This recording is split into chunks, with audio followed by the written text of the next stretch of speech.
That terrible trauma may be the reason Camilla stands up for victims of domestic violence. Queen Camilla is the patron of SafeLives, a UK-wide organisation that works to end domestic abuse, and she frequently intervenes on behalf of survivors.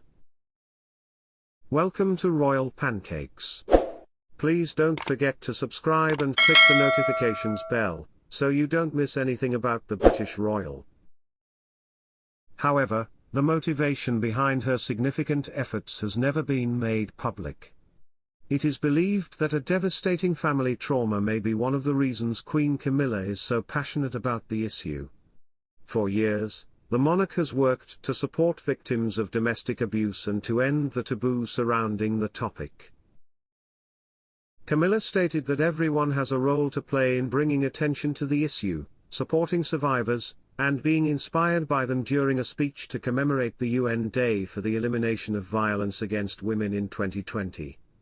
Her Majesty joined SafeLives, a UK-wide organisation devoted to putting an end to domestic abuse, as its patron in February 2021 as the Duchess of Cornwall.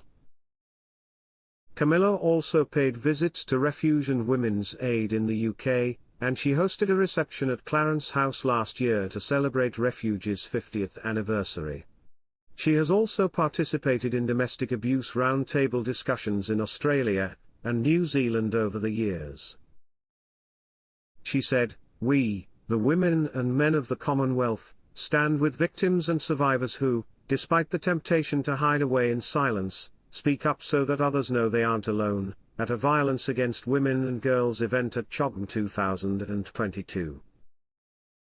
Her Majesty shared a message of support for victims, including links to helplines and helpful advice, when the coronavirus lockdown started and domestic abuse helplines noticed a noticeable increase in the number of calls.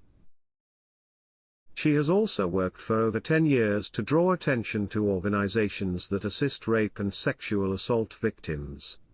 The Mail on Sunday reports that a domestic violence incident in Camilla's own family may have inspired her to use her position within the royal family to support victims. The reason why Camilla feels so strongly about the issue has never been fully explained. According to documents from the National Archives obtained by the newspaper, Camilla's grandfather, Philip Morton Shand, assaulted his wife Edith, Camilla's grandmother, when she was 4 months along with the child who would later become Camilla's father. According to the newspaper's citation of official divorce documents, Philip Morton Shand violently assaulted his wife by dragging her by her arms out of bed into a spare room in her nightdress, bruising her breast and knees, and knocking her head, as a result of which, she fainted. She was pregnant at the time, and Shand's father took her to his house in Edwards Place on the doctor's advice due to her condition and pregnancy.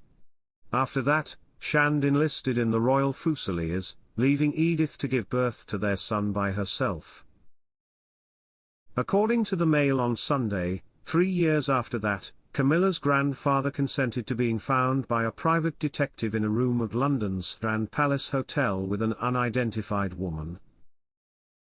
The attack incident was overshadowed in court because, at the time, this was considered to be more unacceptable than domestic violence and qualified as grounds for divorce, according to the newspaper.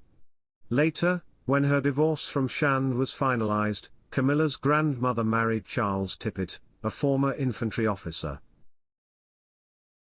The Queen's father, Bruce Shand, spent parts of his childhood living with his parents and stepfather, and other times with his grandparents.